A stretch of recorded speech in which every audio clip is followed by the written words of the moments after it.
স্বাগতম ডিএসসি টিভিতে S M Masum আছি আপনাদের সাথে।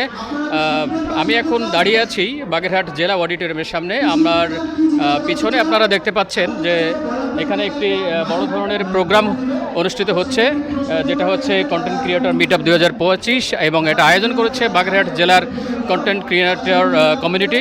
আমরা এখানে দেখতে পাচ্ছি যে এখানে রেজিস্ট্রেশন প্রক্রিয়া সহ এখানে বিভিন্ন ধরনের আনুষ্ঠানিক প্রোগ্রাম চলছে, এবং এই অডিটোরিয়ামের ভেতরে মূলত মেইন প্রোগ্রামটা হচ্ছে।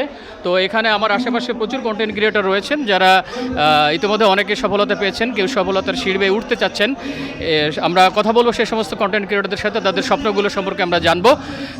তো আমরা এই মুহূর্তে বাগেরহাটের খুব জনপ্রিয় একজন কন্টেন্ট ক্রিয়েটর, হৃদয় বাগেরহাট পেজের ওনার বাবু ভাই।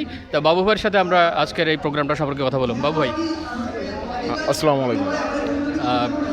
কেমন চলছে আপনার প্রোগ্রামটা? আসলে বাগেরহাটে প্রথমবারের মতো কন্টেন্ট ক্রিয়েটর মিট আপ 2025, এর আগে পরে কখনো এরকম এত জাঁকজমকপূর্ণ অনুষ্ঠান কখনো হয় নাই। এই প্রথমবারের মতো আমরা অ্যাডমিন প্যানেল এটা আয়োজন করেছি। এই অনুষ্ঠানে শুধু বাগেরহাটের না, বাগেরহাটের বাইরে থেকেও অনেক জনপ্রিয় ভাইরাল কন্টেন্ট ক্রিয়েটর এসেছে। তো যেটা আপনারা ভিতরে দেখতেই পাচ্ছেন যে প্রায় 200-র বেশি কন্টেন্ট ক্রিয়েটর এখানে আমরা একত্রিত হয়েছি, এবং খুব সুন্দরভাবে মানে সবাই খুব আনন্দ করছে, খুব মজা নিচ্ছে। আচ্ছা, যারা সোশ্যাল প্ল্যাটফর্ম বা ইউটিউব এই ধরনের প্ল্যাটফর্মে যারা আসলে উন্নতি করতে চায়, যারা পেশায় সিলেক্ট করতে চায় পেশা হিসেবে, তো তাদের ক্ষেত্রে আপনাদের এই মিট আপ থেকে আসলে প্রাপ্তির কী আছে, বা তারা কতটুকু শিখতে পারবে, এই বিষয়ে যদি কিছু বলতেন। আসলে অনেকেই যারা ফেসবুক বা ইউটিউবে কাজ করে, অনেকেই ফেসবুকের নিয়ম সম্পর্কে অনেকের ধারণা নেই, বা কিভাবে শুরু করবে ধারণা নেই। তো এই বিষয়টা নিয়েই আসলে আলাপ আলোচনা করা হচ্ছে, কিভাবে শুরু করতে পারে বা কিভাবে গ্রো করবে, কিভাবে সামনে এগোবে। এই বিষয়গুলো যার যতটুকু ধারণা আছে তার ধারণা থেকে সে ততটুকু শেয়ার করতেছে, নতুনরা যাতে শিখতে পারে, জানতে পারে। ধন্যবাদ আপনাকে। কথা বলছিলাম হৃদয় বাগেরহাট পেজের সম্মানিত ওনার বাবু ভাইয়ের কাছ থেকে। আমরা এখন ভিতরে প্রবেশ করব, এবং আমরা অনুষ্ঠানের কিছু খণ্ডচিত্র আপনাদেরকে দেখানোর চেষ্টা করব। তো থাকুন আমাদের সঙ্গে। তো আপনি যদি অরিজিনাল প্রাইমারি অনার যেটা, সেটা যদি আপনি আপনার ডিভাইস থেকে লগ আউট করে ম্যানেজার দিয়েও চালাতে পারেন, সেক্ষেত্রে ওরা বিজনেস কন্টেন্ট নিয়ে কাজ করে বেশিরভাগে। দেখবেন যে প্রিন্স রহমান আছে, উনিও অনেক চ্যানেল আমি ওর কাছ থেকে কিনেছি বিজনেস কন্টেন্ট। এই কেউ হচ্ছে পাতিল বানায়, কামাল। আমার ব্যক্তিগত পক্ষ থেকে আপনার অভিনন্দন ও শুভেচ্ছা জানাচ্ছি।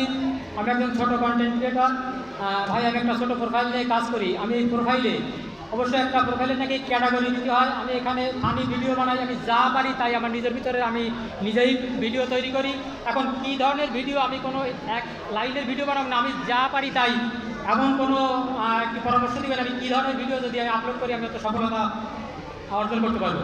আপনারা দুজনে মিক্স হয়ে গেছেন, কন্টেন্টের কোনো মিল নাই। কারণ আপনার ডান্সের ভিডিওটা যদি ভাইরাল হয়েছে, আপনি পরবর্তীতে যদি ডান্স দিতেন, এটা যদি 3000 হয়েছে, পরবর্তীতে 5000 হইতো, তারপরটা 10,000 হইতো, তারপরটা মিলিয়ন হিট করতে পারতো, যদি আপনি একই ক্যাটাগরিতে আগে যেতেন।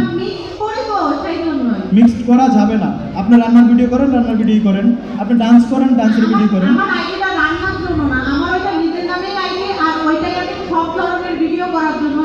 সব ধরনের ভিডিও চাইলে তো আপনি কন্টেন্ট ক্রিয়েটর হইতে পারবেন না। আচ্ছা আচ্ছা, জুতো রেখে দিবেন, রাখা দেন, সমস্যা নেই। সাব্বির সানভি, নাইমুল ইসলাম, নাইমুল হক অন্টু, এমডি নাইমুল হক অন্টু ভাই এবং মেহেদি ফয়সাল। মঞ্চে ডেকে নিচ্ছি এমডি জাহিদ ভাইকে পুরস্কার তুলে দিবেন এমডি ফয়সাল ভাই, আমাদের শ্রদ্ধাভাজন ভালোবাসার মানুষ। S M Masum, DSC TV, Bagerhat.